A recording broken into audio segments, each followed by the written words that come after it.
Hey everybody, this is Phil Town. And this is Danielle Town. Welcome to the InvestED podcast. My daughter and I are deconstructing Buffett-style investing for the last 8 years. Deciphering. Delineating. Translating for you.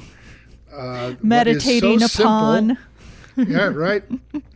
The very simple, if not easy. I mean, I love this investing strategy so much, right? You buy a wonderful business, you buy it when it's on sale. That's what you do. That's what you do. Yep. And it's, I don't know, it couldn't be more simple than that. And yet so many people struggle with the concepts that are fundamental to being able to do that. And a lot of them are in your head. Really, the idea that we make most of our money while we wait is just fundamental to the whole idea. So you buy a wonderful business, you buy it when it's on sale, and then you just sit on it and just kind of monitor it as you would if you own the whole business. And magic things happen, but there's a problem with that. And that problem is the ability to sit quietly and do nothing while the stock market's going and doing what it's doing, but this stock is not doing much, and it's even maybe going down by 30, 40, 50% in price. That's true. Yes. Okay. And it becomes an emotional problem. Yeah, no, that's definitely real. Yes. I'm not sure I agree with the characterization that the biggest problem is understanding that you have to wait. I think the biggest problem is being able to confidently identify a wonderful company. And then maybe the second biggest problem for most of us is like having enough money then to invest into the wonderful company. And then maybe the third biggest problem would be like, once you're there, now chill. And well, I'm going to take issue with your second one, that although that's the real world of, wanting to have more money to put into things, really it doesn't have much at all to do with the actual investing strategies. It doesn't. No. Simply, it's just the problem that yeah. It is a problem, but it's not a problem in terms of the investing process. Correct. No. So it's just really the first one, identifying. Yeah. Right? Yeah. So identifying is actually the key. Identifying is easy. You can use screening tools and it'll identify lots of good companies. The problem is the confident part of it that you just said there. I'll illustrate this by saying that if the stock price goes down from where you bought it, let's say you're buying a company at $75 a share, and you think it's worth a minimum of $150, okay? Mm-hmm. Mm-hmm. But then the market seems to not agree with you for months at a time and the stock price gradually goes down to 50. Mm-hmm. All right? So Warren says, well, you're not wrong because nobody's agreeing with you, and you're not right because everyone agrees with you.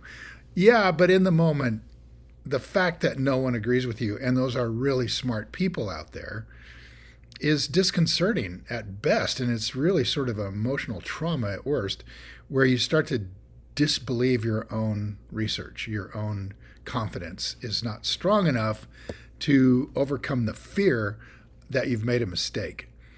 So you bought this thing at 75, now it's at 50. Now, if you I totally imagine that is absolutely the case for lots of people. And I suppose that's your experience since you're talking about it.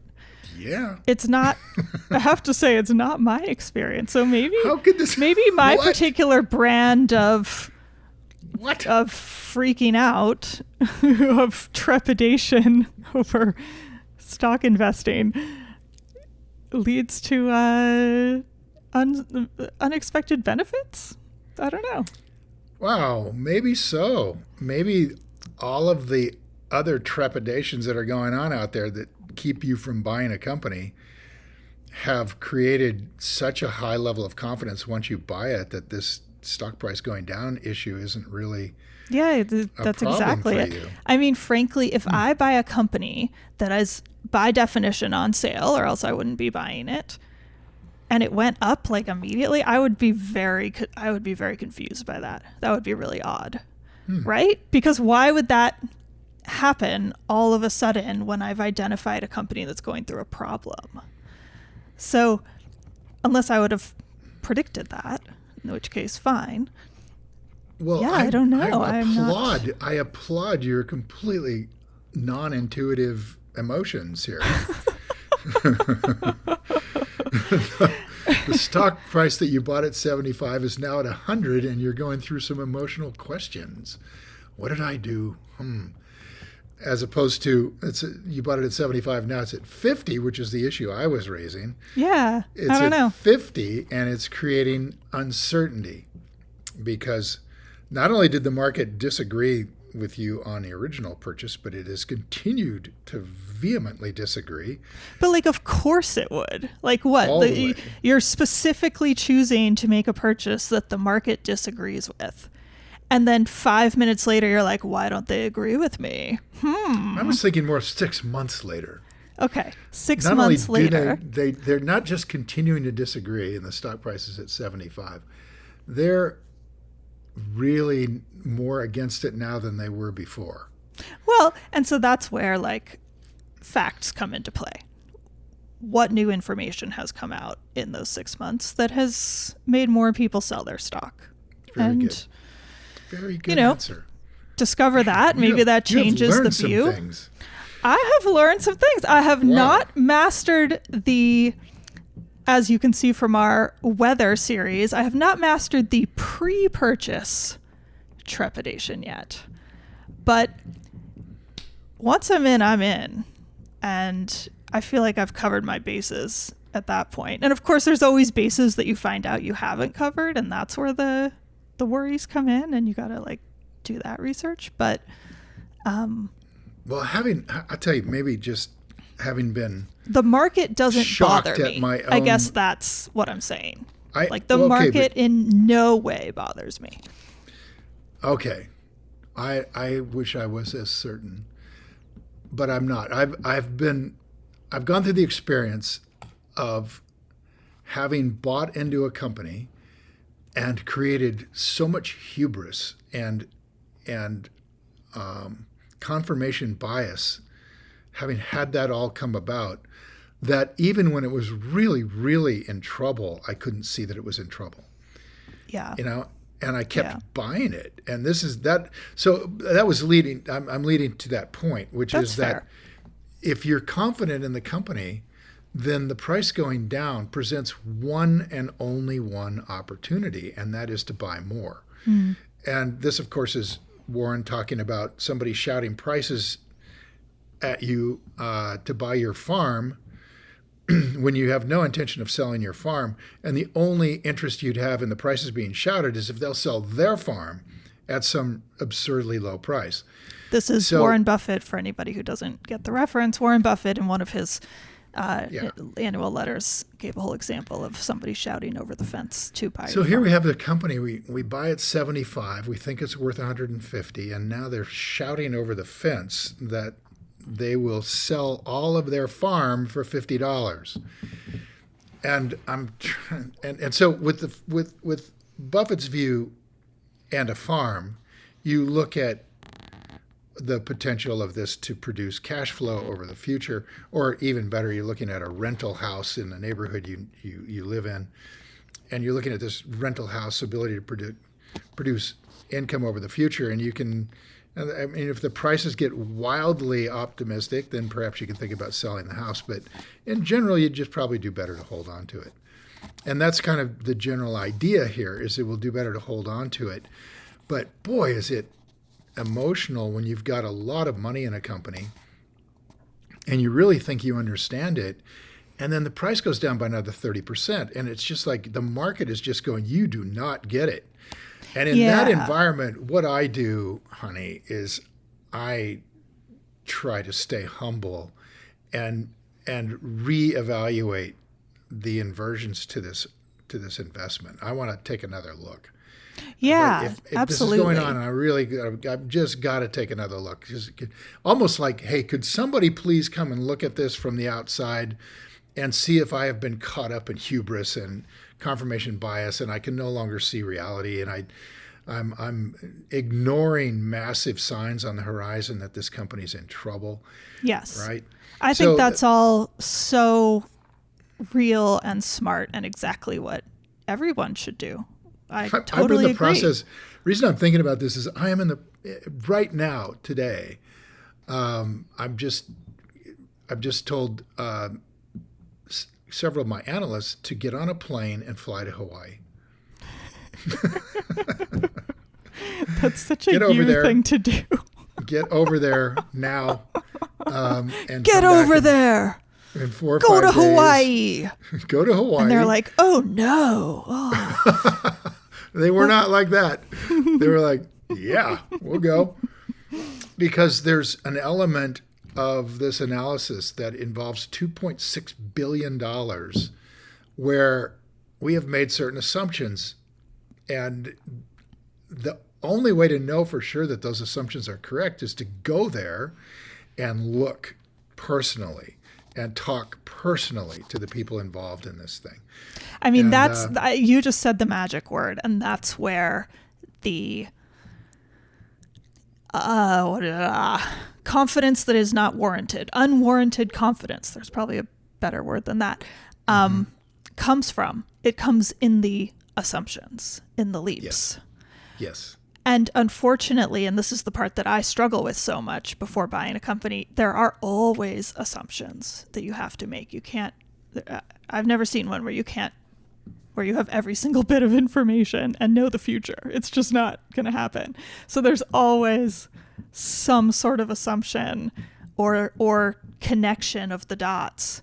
And, but these are not all alike. It's difficult. You're very, very right.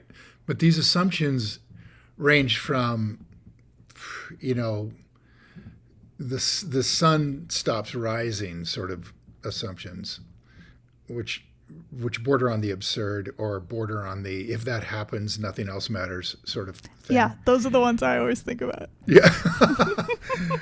I mean, you want the assumptions to be on the order of what you would make looking at a rental house in your neighborhood that you like, and this is why we got to finish our weather convo, because this is the weather stuff. This is the weather. So, but when it comes to an assumption wherein you can go to the place and find out if your assumption is in the ballpark or maybe correct, right. That requires almost a different word. It's so different. That's a conjecture that can be confirmed. Right, I guess so. Although, here's your house in a neighborhood, in a city, right? I mean, you're there. And so is it really, you're making the assumption that this is going to be a continually improving neighborhood. Oh, right. Yeah, of course. For as long as you're going to live. Yeah, that's that future assumption. Yeah. Yeah. And so I want those assumptions to be on that order of difficulty, right? Is this going to be just a continually good neighborhood as long as I live? And if you can't make it on that level, then I think you're starting to get into the area where you're speculating. You're really starting there you to go. take risk. That's a better word, and taking risk. And then as soon as the stock price drops more than where you paid for it, those speculations will come to haunt you. Yes. Because you will realize, I wasn't that sure about it. In this particular case, we tried very hard not to get into those kinds of assumptions. In this very case, we sort of didn't dig as deep as we needed to in this $2.6 billion asset because the valuations that would come up over the whole company were so much higher, and we really didn't need this $2.6 billion to be, it wasn't a critical asset.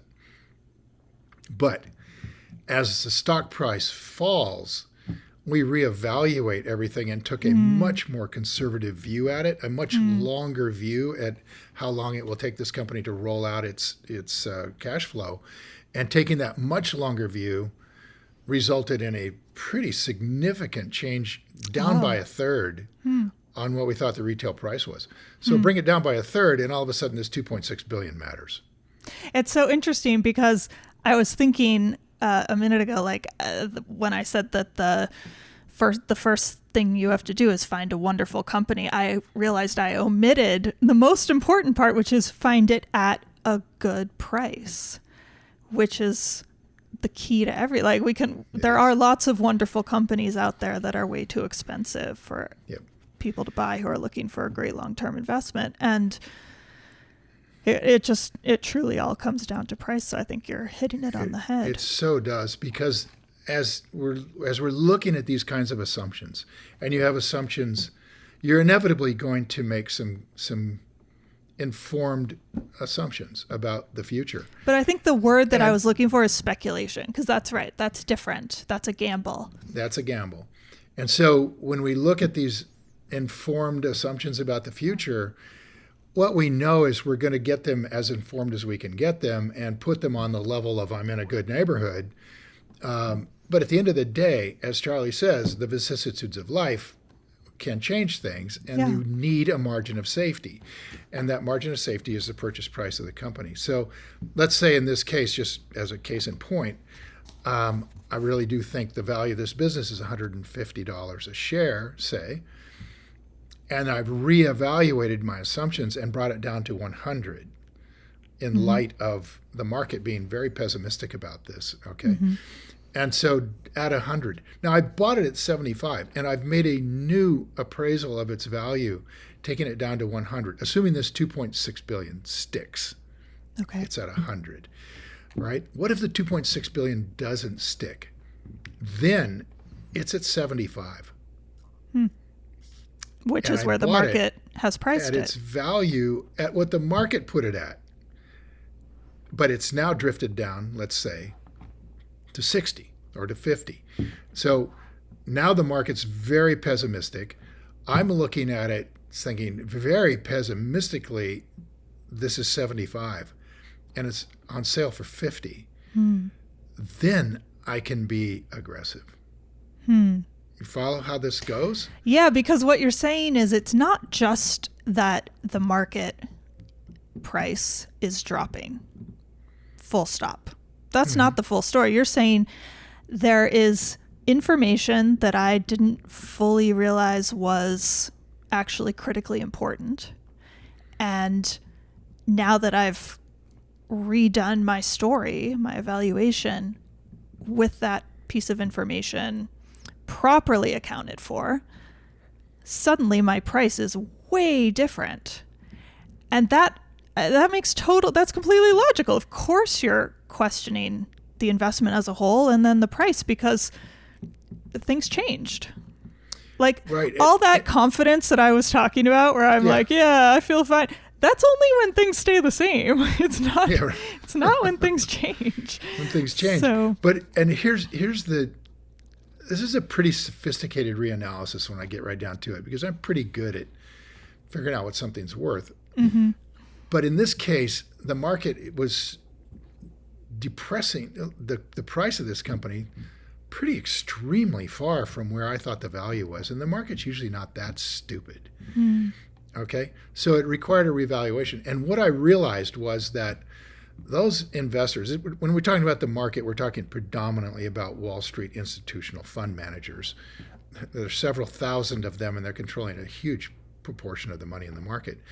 And more, they're not even managing on an active basis. They're just institutional indexes that are going to sell as something goes down, and they're going to buy as something goes up, and they're completely brainless. So taking that in consideration as, hey, well, we don't have to consider the brainless money. Still, looking at this thing, I realized the length of time that I was comfortable with this investment was very long. I'm looking at this thing and going 10 to 20 years, right? And my overall return will be adjusted on a compounded basis by how long this thing takes to roll out. But the quality of the company was never an issue, ever, and still isn't. It's just rock solid, gonna be there. But I got a little humble on being so blasé about how long it might take. The market was not blasé about that. So here's my question then to you. Well, let me finish. They're looking at this and just going, "This. I'm not gonna value this thing as a 20-year payout. I'm just not going to. I'm the market. No, of course. I need the payout to be much faster than that. Yeah. And therefore, the value comes down. That's what I didn't really factor in. Not the value, just the price. Well, to the market, the value comes down. The value, the price okay, accordingly. Yeah. Yeah. Saying like, okay, I still really like this company. I still want to own it. 100%. It's just that now the time frame is longer than I thought, but my confidence is still there. 100%. Right. Why does that change anything? Well, treat it like this. There's a house for sale in your neighborhood. You're going to rent it. And if you buy it for $400,000 and the rents are going to go up at 4% a year, this whole thing makes total sense, right? Just don't worry about the numbers. Just assume. Sure. It makes total sense. That's an on-sale price. It's going to be a super good deal. I'm going to get my 10 cap out of it for sure. All right. Now, the market is saying, though, that they don't like this price. This thing isn't selling at 400, right? The price should be lower. And the reason is because this is not going to increase rents at this price. In fact, rents aren't going to increase at all for quite some time. The market doesn't know when it's going to start increasing, but it's not increasing now. It's not going to increase now. And for whatever reason, overabundance of rentals or whatever. And therefore, the price is much lower. So that's kind of what's going on here. And I had to reevaluate the sort of length of time this thing is going to roll out. Maybe I was wrong. Maybe the rollout won't be as it's been in the past. It'll be much slower in the future. Understood. Why does that matter? It might change your annual ROI. Maybe you care because of that, but why does it matter if you're in for 20 years? It matters to the market. It doesn't matter to me. Yeah, well, but that's what we're talking about is your investment. No, you're right. It matters to me. Okay. It matters to me. Because if I look at this thing and say, let's say that I'm expecting cash flow to be 100, 100, 100, 100, 100 starting tomorrow. Yeah. All right. And the market is going, there's no 100 tomorrow. Not for years. So I look at this and go, well, whoa, okay, now wait a second. If I'm not going to see cash flow for 5 to 10 years, then you see how the value could change. I see that the price you pay needs to change. Right. Yes. The value. Because the value of those future cash flows has to be in today's dollars. Absolutely. Yeah. Right. So I'm not going to pay as much for cash flow that starts at $100 5 years from now as I would for something that starts at $100 tomorrow. Correct. And also, there's some economics term for this, but basically like future results, future plans are much less likely than soon happening. There's more plans. risk. How about that for a sentence? Good Lord. There's future more risk plans involved. are much less happening than soon plans. Jeez. I understood every bit of that. So, but all of this to say how important a margin of safety is, right? Because if I've missed the mark for the value, at least according to the market, but I bought it at half of that, you can see how much less risk I'm taking for a complete reevaluation of the whole thing. Now, in this case, it was me maybe not making a good evaluation based on cash flows, but who knows if the market's right about that, right? I don't know that they are. But assuming they are, it's going to be slower. Still, I'm in a position where if this stock is at $50, I can buy more. I can buy more here because it turns out perhaps that I bought it at retail. Now I'm buying at a big discount to retail. I'm buying at a 30% discount. I could buy more here and reduce my basis overall and have a margin of safety immediately. You see Maybe. how? Yeah, Well, no, I'm at absolutely. $75 and then I buy at 50, double my position. I'm now at whatever that is, $62.50 basis on something worth 75. So I've gone from having it at its intrinsic value to owning it at a discount of, 15, 20%. And in a weird, perverse way, that is the other arrogant option, right? Like the story changes, the price drops, and the person who doesn't do what you're doing and going like, I need to reevaluate this, goes, oh, this is fantastic. I can lower my basis. I love it. And they just buy it. And just buy a ton of it without really figuring out why it's moving in that direction in a perhaps unexpected way. Yeah. So, yeah, all of that is true. All of that is absolutely good. And now the one major caveat to just being, sort of, I guess arrogant was the word you used, and unwilling to consider that you've made any mistakes.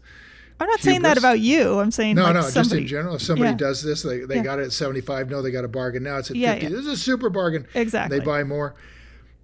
If the company's debt is such that there's no way that this company can go bankrupt, then if they've gotten in the ballpark of being right about really in a big ballpark of being right about the value in the first place, then that's going to work out. It's going to work out because this company's not going anywhere and the value is going to be inevitable. So, it is in a weird way. But how do you know the company's not going anywhere? Well, again, That's what I'm saying. You got to look at the company and say, this is like buying a home in a good neighborhood, and I'm going to rent it. If I paid a little too much, I got this from a real estate investor down in Turks and Caicos once. It was really, really quite cute. I was like, how did you decide to buy down here on this island with very little infrastructure? And how did you know this was going to be this monster thing? And he goes, well, I've learned something in my 40 years of real estate experience. He says, if you buy a good location, even if you pay way too much, it inevitably works out over time. You end up with a positive investment because the location was good. So he said, all I had to know is that people were going to come to this island and I could own real estate here and it would eventually be good. And the key word there is eventually. Right, yeah, eventually. And the issue you're talking about with this company is the eventually. It's the eventually. Eventually this is going to How work out long right. can you wait before you start getting some visible realized returns? Right. And, that's got to be part of the pricing. And I would imagine it was part of his pricing at some point. I'll pay refer everybody some price. I refer you to look at YouTube and try to find a Buffett video where he talks about buying a farm in Iowa or Nebraska in 1981. The video isn't 1981, but the farm purchase was 1981. And he goes through the analysis of why this was a good investment, right? Farm prices had fallen dramatically. And he looked at corn, and these corn prices were on the low side. And he recognized that over time, those corn prices would have fluctuations. They'd be higher, they'd be lower, but over time, they're generally probably going to rise. And that ultimately, over 20 years, this farm is going to be a very, very good investment. There's not a real lot of risk that this isn't going to be successful. And so when you look at a company like this one where it's going through something, either in this particular case, the only thing this company is going through is through a macroeconomic cycle on mortgage prices. So the question is, mortgage prices are now at 6 or 7%. They have been as high as 14. They've been as low as 2. So we're in the ballpark someplace of the mortgage prices people get comfortable with and will ultimately pay, and eventually the market will recover. So there's a big assumption there. Yeah. And if that's not right, then of course the whole thing changes. Well, and of course things change over time. Things change. I mean, we were going to talk about the Buffett letter today, and I have highlighted here this section where he talks about the energy business that they have and the regulations that have changed that they weren't necessarily predicting, and 2, how many forest fires there have been, which is costing them massive amounts of money to replace their infrastructure.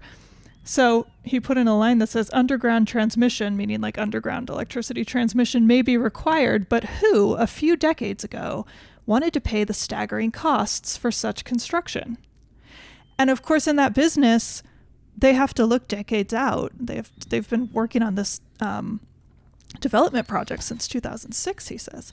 So looking really far ahead at something is really difficult. It's not difficult. It's difficult to predict with confidence, with certainty, even the variables that are going to be happening. Sure. And I mean that's the crux of investing long term is like, that's the challenge. How do you handle that future unknown while making decisions right now, and essentially being able to pivot when things change? Well, let's talk about what Buffett says in his letter about that next time. Oh, we'll talk about the letter. Shall we? All right. All right. Until then. Okay. Time to go play. See you guys. Thanks for sharing your current Thanks, Danielle. conundrum, Dad. That was cool. Oh, I like it. You are such a good student and came up with so many good ideas. So, anyway, that's really fun. Thanks All right. for chatting. Thanks, everybody. All right, Bye. See you. Bye.